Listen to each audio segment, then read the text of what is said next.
그러면 가장 좀 궁금한 신상원 전문가님의 그들이 오고 가면 이거는 어떤 의미인지 좀 설명을 해주세요.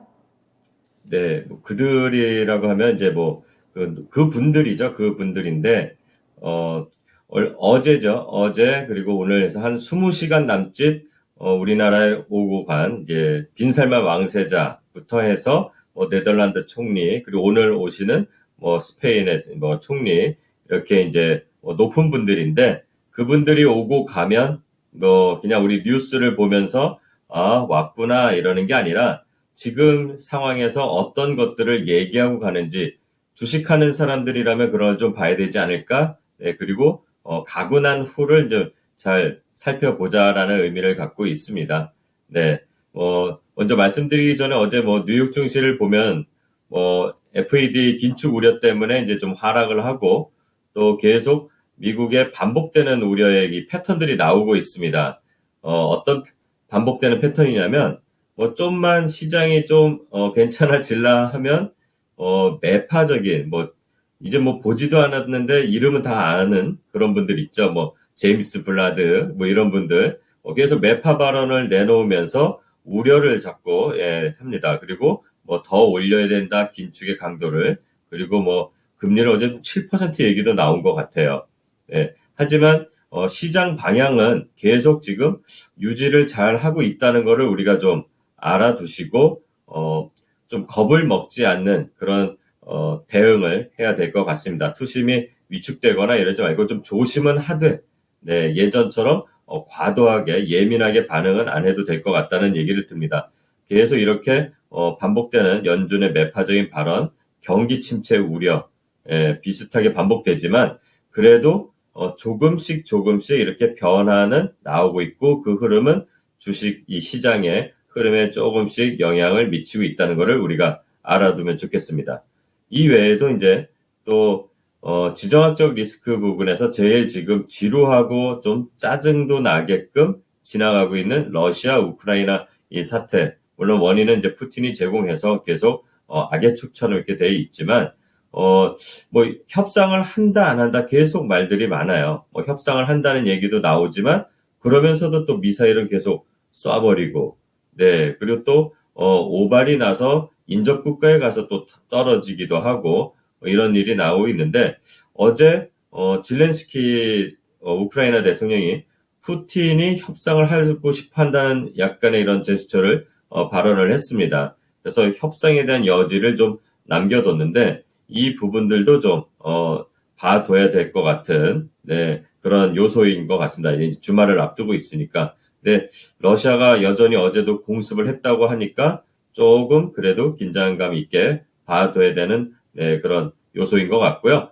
시장은 당분간 쉬는 구간, 네, 쉬는 구간이라고 보여집니다. 이게 지금 하락처럼 보이지만 이번 주는 지난주가 워낙 폭발적인 몬스터 랠리였기 때문에 그 후광 효과에 비해서는 너무 지금 네, 좀 상실감이라고 해야 되나요? 그런 하락에 대한 그 부담이 좀 와닿지만 여유를 갖고 본다면 이 정도는 그래 쉬어갈 수 있겠다.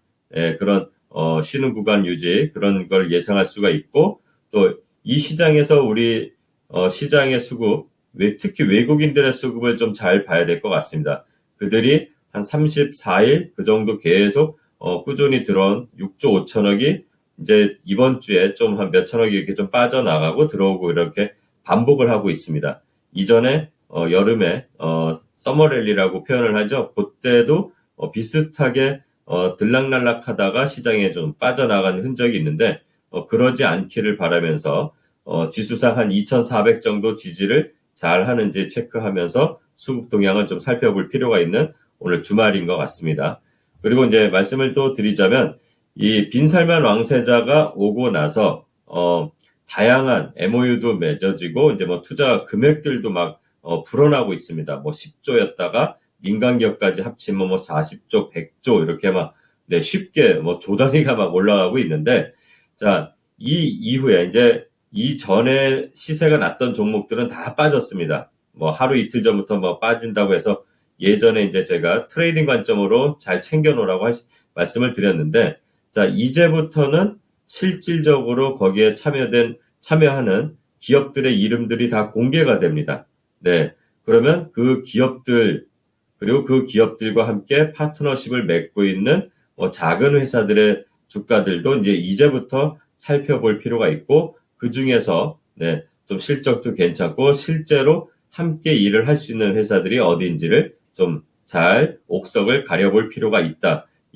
이래서 이제 그들이 오고 가면 이후를 이제 보자는 거고요. 또 사우디하고는 네옴시티 외에도 에너지, 방산, 건설 협력 강화를 한다고 했습니다. 네, 관련 종목들 잘 보고 또 기업 총수들하고는 AI, 또 에너지, 친환경차 하면 뭐 전기차겠죠. 그러니까 전방위 산업의 협력을 강화한다고 합니다. 우리나라가 강한 그런 섹터들을 좀 볼 수가 있는 것 같고요. 그리고 또 네덜란드 총리하고도 회담을 할 때 반도체, 그다음에 원전, 그리고 수소경제, 그다음에 스마트 농업이라는 게 나왔습니다. 그 협력을 강화한다고 했으니까 그런 종목도 한번 보시면 되고, 오늘 아마 스페인 총리하고 정상회담을 하는데 거기에서 논의될 문제도 신재생 에너지, 안보, 네, 그리고 이제 뭐 다양한 경제 협력이 논의가 된다고 합니다. 거의 비슷한 궤를 갖고 움직이는 것 같으니까 요 정상회담 관련해서 섹터들을 한번 살펴볼 필요가 있는 주말이 될 것 같고요. 또 긍정적인 소식이 하나 잠깐 있는데, JP모건에서 어젠가요? 한화증권하고 이제 얘기를 한 그 발표 내용을 보면 우리 시장이 굉장히 저렴하다고 네, 이렇게 평가를 했습니다. 네, 좀 씁쓸하긴 하지만 어쨌든 저평가가 됐다는 거니까 좋게 받아들이고, 또 어제 그 JP모건에선 내년에 우리 시장은 회복에 좀 베팅을 하는 그런 전망을 내놨습니다. 내년에 회복할 것 같다고 했는데 그 전까지는 좀 힘들겠지만 그래도 시장은 방향을 잡고 가고 있다는 것, 이거를 명심하면서 조금 주춤하더라도 상심하지 말고 주말을 잘 보내길 바랍니다. 이상입니다.